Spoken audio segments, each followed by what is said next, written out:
हर साल 15 अगस्त को हम लोग आज़ादी का दिवस मनाते हैं, स्वतंत्रता दिवस मनाते हैं, क्योंकि 15 अगस्त 1947 को हम लोग आज़ाद हुए थे। भारत आज़ाद हुआ था, हमें गुलामी से मुक्ति मिली थी। लेकिन आज़ादी का जब दिवस मनाया जा रहा था, जश्न मनाया जा रहा था 15 अगस्त 1947 में, तब महात्मा गांधी कहाँ थे? और वो इस जश्न से दूरी क्यों बना के रखे हुए थे? क्यों दूर थे? ये क्या कहानी है? इस पर हम लोग चर्चा करते हैं, एक सामान्य जानकारी देखते हैं। महात्मा गांधी को आप लोग अपनी स्क्रीन पर भी देख रहे होंगे। और देखिए, पंडित जवाहरलाल नेहरू देश के पहले प्रधानमंत्री आपको दिखाई दे रहे हैं। तो 9 अगस्त 1947 को नोआखली जाते हुए महात्मा गांधी कलकत्ता में रुके थे। कलकत्ता में उन दिनों सांप्रदायिक दंगों के कारण मुसलमानों के मन में डर समाया हुआ था। उन्होंने गांधी से अनुरोध किया कि नोआखली जाने से पहले वो कुछ समय कलकत्ता में बिताएं, ताकि शहर को जला रही सांप्रदायिकता की भयानक आग में थोड़ा पानी छिड़का जा सके। और देखिए, 15 अगस्त 1947 के पहले यानी 1947 में भारत से अलग करके पाकिस्तान एक नया देश बना था। जो बांग्लादेश आप लोग देख रहे हैं ना, ये भी पहले पाकिस्तान का हिस्सा हुआ करता था। तो बहुत सारे लोग पाकिस्तान से भारत आ रहे थे और भारत से पाकिस्तान जा रहे थे, और खून खराबा हो रहा था, लोगों को मारा जा रहा था। और जैसे ही उन दिनों दिल्ली की यात्रा पर गए शहीद सोहरावर्दी ने सुना कि गांधी जी कलकत्ता में है, तो उन्होंने अपनी यात्रा बीच में रोककर कलकत्ता लौटने का फैसला किया। आजादी से 4 दिन पहले बीबीसी ने ब्रिटिश साम्राज्य के सबसे बड़े दुश्मन से एक संदेश देने का अनुरोध किया। गांधी जी के सचिव रहे प्यारेलाल अपनी किताब Mahatma Gandhi the last page में लिखते हैं कि जीत के साथ साथ वो समय दुख का भी था। गांधी ने महसूस किया कि उन्हें कुछ भी नहीं कहना है, और बीबीसी ने जोर दिया तो उनका संदेश कई भाषाओं में अनुवादित करके प्रसारित किया जाएगा। लेकिन निर्मल कुमार बोस के जरिए महात्मा गांधी ने बीबीसी को सख्त भाषा में संदेश भिजवाया। उन्होंने बोस से कहा, मुझे इस प्रलोभन में नहीं आना चाहिए, और उनसे कह दो कि वो भूल जाएं कि मुझे अंग्रेजी आती है। सोहरावर्दी ने गांधी से कलकत्ता में रुकने के लिए कहा। उसी शाम जब शहीद सोहरावर्दी ने कहा कि कलकत्ता को कुछ समय के लिए गांधी की जरूरत है, तो गांधी ने उन्हें जवाब दिया, ठीक है, मैं नोआखली की यात्रा स्थगित कर देता हूं, बशर्ते आप मेरे साथ रहना स्वीकार करें। और हमें तब तक काम करना होगा जब तक कि कलकत्ता में हर हिंदू और मुसलमान उस जगह पर नहीं लौट जाता जहां वो पहले रह रहा है था, और हम अपनी आखिरी सांस तक अपनी कोशिश जारी रखेंगे। और मैं नहीं चाहता कि आप इस पर तुरंत फैसला लें। आप अपने घर जाएं और अपनी बेटी से सलाह करें, और पुराने सोहरावर्दी को मरकर एक फकीर का रूप धारण करना होगा। सोहरावर्दी ने गांधी का प्रस्ताव स्वीकार कर लिया, और 12 अगस्त को हुई प्रार्थना सभा में गांधी जी ने कहा कि उन्हें कुछ हिंदुओं से आगाह किया है कि सोहरावर्दी पर विश्वास ना करें, क्योंकि देश के आजाद होते होते मुस्लिम और हिंदुओं में काफी आप देखते हैं कि खाई बट चुकी थी, सांप्रदायिक हिंसा काफी फैल चुकी थी। लेकिन वो सोहरावर्दी पर विश्वास करेंगे, और पहले मैं ये भी चाहेंगे कि उन पर भी विश्वास किया जाए। गांधी जी ने कहा कि हम दोनों एक ही छत के नीचे रहेंगे और एक दूसरे से कुछ भी नहीं छिपाएंगे। लोगों को हर परिस्थिति में सच कहने का साहस होना चाहिए। 13 अगस्त की सुबह गांधी जी ने सौतपुर आश्रम और सोहरावर्दी ने अपना घर छोड़ दिया, और बेलिया घाट के एक टूटे फूटे छोड़ दिए गए मुस्लिम घर हैदरी मंजिल में पहुंच गए। और तुषार गांधी अपनी किताब लेट्स किल गांधी में लिखते हैं कि ठीक 2:28 पर गांधी ने अपना कमरा छोड़ा। 2:30 पर वो कार में ड्राइवर के बगल में बैठकर हैदरी मंजिल की तरफ चल पड़े। हैदरी मंजिल कलकत्ता के एक गंदे इलाके बेलिया घाट में एक मुसलमान का घर था। 12 घंटों में उस घर की सफाई कर उसे रहने लायक बनाया गया था। एक घर चारों तरफ से खुला हुआ था। गांधी जी और उनके साथियों के लिए 3 कमरे साफ किए गए थे। एक कमरे में गांधी के रहने का इंतजाम किया गया था, और दूसरे कमरे में उनके साथियों सामान को रखा गया था। तीसरे कमरे में गांधी का दफ्तर बनाया गया था। जैसे ही गांधी और सोहरावर्दी की कारें वहां पहुंची, नाराज भीड़ ने उनका स्वागत किया। प्यारेलाल लिखते हैं कि अभी भीड़ प्रदर्शन कर ही रही थी कि वहां एक अंग्रेज हॉरेस अलेक्जेंडर पहुंच गए। भीड़ ने उन्हें रोकने की कोशिश की। जब उनके साथ एक भारतीय ने भीड़ को समझाने की कोशिश की, तो भीड़ ने गांधी वापस जाओ के नारे लगाने शुरू कर दिए, और कुछ युवा लोगों ने खिड़की पर चढ़कर उस कमरे में घुसने की कोशिश की जिसमें गांधी रुके हुए थे। जैसे ही हॉरेस ने खिड़कियों को बंद करने की कोशिश की, उन पर पत्थरों की बरसात हो गई और खिड़कियों के शीशे टूटकर हर दिशा में उड़ने लगे। गांधी पर मुस्लिम समर्थक होने का आरोप लगता रहा है और अभी भी आप देखते हैं कि लोग लगाते रहते हैं। वहां मौजूद हिंदुओं ने गांधी पर मुस्लिम समर्थक होने का आरोप लगाते हुए उनसे बेलिया घाट छोड़ देने के लिए कहा। प्यारे लाल लिखते हैं कि गांधी ने इन लोगों के साथ 2 बार मुलाकात की। इन लोगों ने गांधी से शिकायत की कि वो पिछले साल 16 अगस्त को कहां थे, जब उनके खिलाफ डायरेक्ट एक्शन की शुरुआत हुई थी। अब मुसलमानों के इलाके में थोड़ी परेशानी आई तो आप उन्हें बचाने दौड़ते हुए चले आए। गांधी जी ने जवाब दिया कि अगस्त 1946 से लेकर अब तक हुगली का बहुत पानी बह गया है। उस समय मुसलमानों ने जो कुछ किया वो गलत था, लेकिन 1946 का बदला 1947 में लेने का क्या फायदा। अगर बेलिया घाट के हिंदू अपने मुस्लिम पड़ोसियों को वापस आने का न्योता दें तो वो मुस्लिम बहुल इलाके में जाकर उनसे भी हिंदुओं को वापस बुलाने का अनुरोध करेंगे। गांधी की इस मुद्रा ने से हिंदुओं की नाराजगी तुरंत दूर हो गई। गांधी जी ने कहा, मैं अपने आप को आपके संरक्षक में दे रहा हूं और आपको छूट है कि आप मेरे खिलाफ हो सकते हैं। मैं अपने जीवन के अंतिम पड़ाव पर पहुंच गया हूं। मैंने नोआखली के मुसलमानों से भी इसी अंदाज में बात की। आप क्यों नहीं देख पा रहे हैं कि इस कदम से मैंने नोआखली में हिंदुओं की सुरक्षा की जिम्मेदारी एक तरह से शहीद सोहरावर्दी और उनके साथियों पर छोड़ दी है। लेकिन जब दिल्ली में सरदार पटेल ने सुना कि गांधी जी हैदरी मंजिल में रहने चले गए तो उन्होंने गांधी को पत्र लिखा, अपनी चिंता का इजहार भी किया।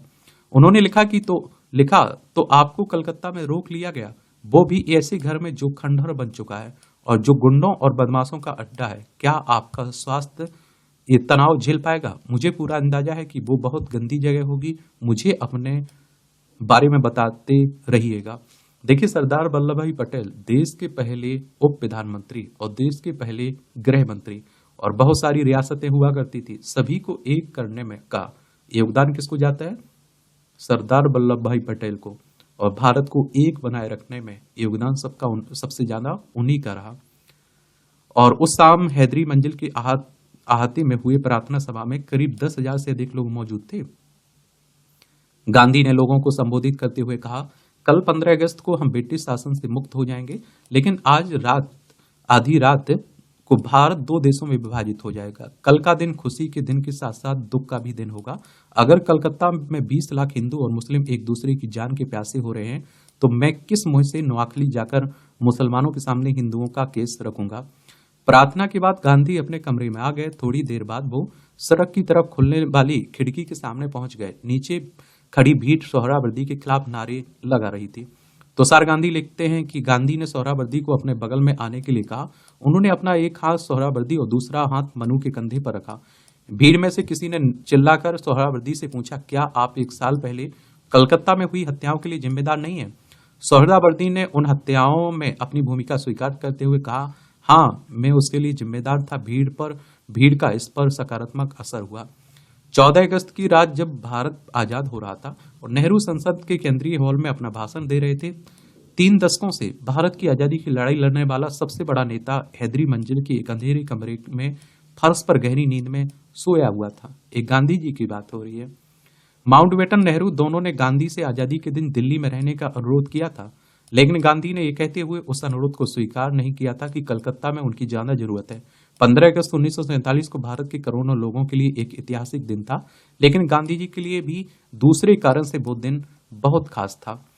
और इस दिन उनके निकटतम सहयोगी रहे महादेव देसाई की 5वीं पुण्यतिथि थी।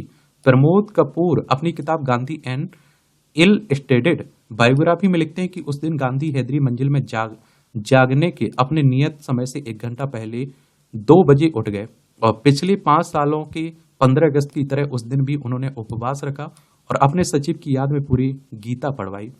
गांधी से मिलने वालों का तांता।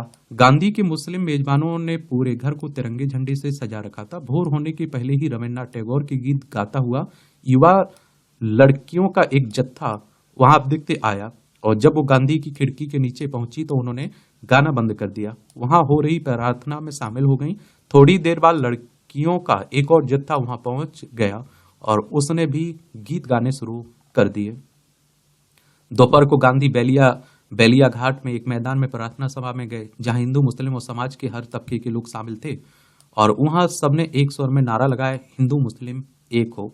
उस दिन कलकत्ता में आजादी के स्वागत में हर जगह रोशनी की गई थी, लेकिन गांधी इस सबसे दूर ही रहे। राजमोहन गांधी गांधी की जीवनी मोहनदास में लिखते हैं कि उस दिन हैदरी मंजिल में गांधी से मिलने वालों का तांता लगा रहा, और मिलने वालों में प्रफुल्ल घोष की अध्यक्षता वाली नई मंत्रिपरिषद, पश्चिम बंगाल के राज्यपाल राजगोपालाचारी, छात्र, कम्युनिस्ट और बहुत से आम लोग भी थे। ब्रिटिश लोगों को अपना प्यार भेजा। उसी शाम उन्होंने इंग्लैंड में अपने दोस्त आगाथा हैरिसन को एक पत्र लिखा। प्रिय आगाथा, मैं चरखा काटते हुए ये पत्र तुम्हें डिक्टेट डिक्टेट कर रहा हूं। तुम्हें पता है कि आज जैसे बड़े अवसरों को मेरा मनाने का अपना तरीका है। प्रार्थना कर ईश्वर को धन्यवाद देना, इसके बाद उपवास का समय है। अगर आप फल के रस पीने को उपवास माने और फिर गरीबों के साथ अपना जुड़ाव दिखाने के लिए चरखा काटना, ब्रिटेन में मेरे सारे दोस्तों को प्यार। इस तरह ब्रिटिश साम्राज्य के सबसे बड़े दुश्मन ने अपने देश की आजादी के दिन सभी ब्रिटेन वासियों को अपना प्यार भेजा। उसी दिन गांधी ने राजकुमारी अमृत कौर को भी एक पत्र लिखा। मैं एक मुस्लिम के घर में रह रहा हूँ, वो सब बहुत अच्छे हैं। मुझे जितनी भी मदद की जरूरत है वो मुझे अपने मुस्लिम दोस्तों से मिल रही है।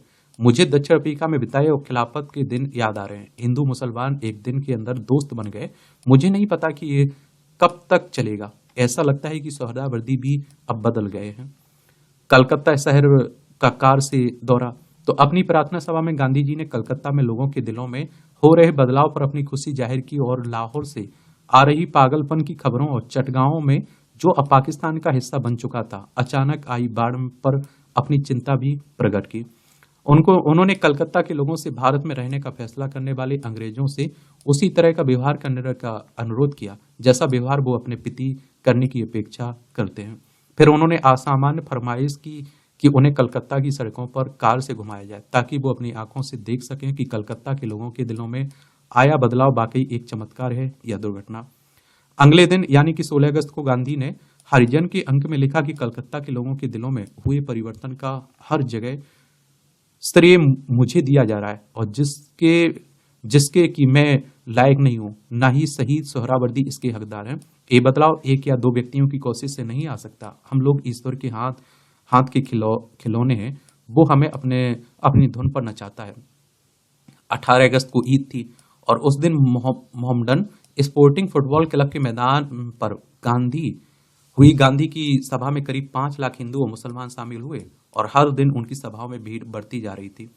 15 अगस्त को गांधी के पास पटना में से टेलीफोन संदेश आया कि कलकत्ता के जादू का असर वहां भी महसूस किया जा रहा है। 24 अगस्त को संविधान सभा की बैठक में मुस्लिम लीग ने एक प्रस्ताव पास कर कलकत्ता में शांति बहाल करने और दोनों देशों के बीच भाईचारा बढ़ाने की गांधी के प्रयासों की तारीफ करते हुए कहा कि इससे हजारों मासूम लोगों की जान बच गई। लॉर्ड माउंटबेटन ने भी महात्मा गांधी को एक पत्र लिखकर कहा, पंजाब में हमारे पास 55,000 सैनिक हैं और तब भी वहां दंगे जारी हैं। बंगाल में हमारे पास सिर्फ एक शख्स है और वहां दंगे पूरी तरह से रुक गए हैं। एक प्रशासक के तौर पर क्या मुझे एक सदस्यीय सीमा बल और उसके नंबर 2 सोहरावर्दी को अपना सम्मान प्रकट करने की अनुमति है? आपको 15 अगस्त को संविधान सभा में गूंजी तालियों की आवाज सुननी चाहिए थी, जो आपका नाम आने के बाद वहां गूंजी थी। उस समय हम सब आपके बारे में सोच रहे थे। शांति के लिए उपवास। तो महात्मा गांधी सोहरावर्दी के साथ नोआखली जाने की योजना बना रहे थे, लेकिन उन पर नेहरू और पटेल का दबाव था कि वो वहां के पंजाब जाएं, जहां दिनों दिन हालात खराब होती जा रही थी। और लेकिन 31 अगस्त को हैदरी मंजिल पर हुई हिंसक प्रदर्शन ने गांधी को फिर से अपनी योजना बदलने पर मजबूर कर दिया। रात 10 बजे नाराज हिंदुओं ने घर की खिड़कियां, दरवाजे और छत के पंखे तोड़ दिए। गांधी पर पत्थर और लाठियां फेंकी गई। राजमोहन गांधी लिखते हैं कि इस दौरान आभा और मनु ने गांधी का साथ नहीं छोड़ा। गांधी ने हाथ जोड़कर उपद्रवियों से चले जाने के लिए कहा, लेकिन वो तभी वहां से हटे जब पुलिस अधीक्षक वहां पहुंचे। आधी रात गांधी रात 12:30 बजे सोने गए, लेकिन 3 घंटों के अंदर फिर जाग गए। उन्होंने सरदार पटेल को पत्र लिखकर घटना का ब्यौरा दिया। सुबह जब कलकत्ता में हुई हिंसा में करीब 50 लोगों के मरने की खबर गांधी के पास पहुंची तो उन्होंने तय किया कि वो ना तो नोआखली जाएंगे ना ही पंजाब। वो तब तक हैदरी मंजिल में ही रहकर उपवास रखेंगे जब तक कि कलकत्ता में शांति फिर नहीं बहाल हो जाती। गांधी के उपवास का तुरंत असर हुआ और कलकत्ता में आश्चर्यजनक रूप से खून खराबा रुक गया और हिंदुओं मुसलमानों ने मिलकर शहर में शांति मार्च निकाला और कलकत्ता के करीब 500 मुस्लिम पुलिसकर्मियों ने भी गांधी के समर्थन में ड्यूटी पर रहते हुए उपवास किया। शांति के बाद तोड़ा उपवास। तो समाजवादी नेता राम मनोहर लोहिया गांधी के सामने उन युवा हिंदुओं को लेकर गए जिन्होंने हिंसा में अपना हाथ होना स्वीकार किया। उन्होंने अपने सारे हथियार गांधी के सामने रख दिए। गांधी ने उन्हें देखकर कहा, मैं अपने जीवन में पहली बार स्टैंड गन देख रहा हूं। और जब 4 सितंबर को एक दूसरे समूह ने गांधी के सामने आकर कहा कि वो कोई भी सजा भुगतने के लिए तैयार है, बशर्ते आप अपना उपवास तोड़ दें, गांधी का जवाब था कि आप मुसलमानों के घरों में जाकर उन्हें आश्वस्त करिए कि उनका जीवन अब पूरी तरह सुरक्षित है। और सभी धर्मों के लोगों द्वारा शांति बनाए रखने का वादा करने के बाद 4 सितंबर को गांधी ने 72 घंटों के बाद अपना उपवास तोड़ा। पश्चिम बंगाल के राज्यपाल चक्रवर्ती राजगोपालाचारी ने शहर के रोटरी क्लब में दिए गए भाषण में कहा, गांधी ने अपने जीवन काल में बहुत सी उपलब्धियां हासिल की, लेकिन मैं नहीं समझता कि वे उपलब्धियां उतनी महान है जितनी कलकत्ता की उनकी शांति बहाल करवाने की यह उपलब्धि है। और परेशानी ये थी कि देखिए, पाकिस्तान में जो हिंदुओं के साथ हो रहा था, वो आप देखते हैं कि घटनाएं भारत में फैल रही थी, उनकी खबरें भारत में फैल रही थी। और फिर आप देखते हैं कि यहाँ दोनों समुदायों के बीच झड़प हो रही थी। परेशानी ये थी। वहां से आप देखते हैं कि हिंदुओं को मारकर भगाया जा रहा था, मारा जा रहा था। तो वही उसका प्रभाव भारत में भी पड़ रहा था। तो इस तरह से आप देखें कि 15 अगस्त 1947 को महात्मा गांधी जी कहाँ थे और किस लिए थे, और उस जश्न से दूरी क्यों बना के रखे हुए थे। मुझे लगता है कि आपको इन सभी सवालों के जवाब मिल गए होंगे।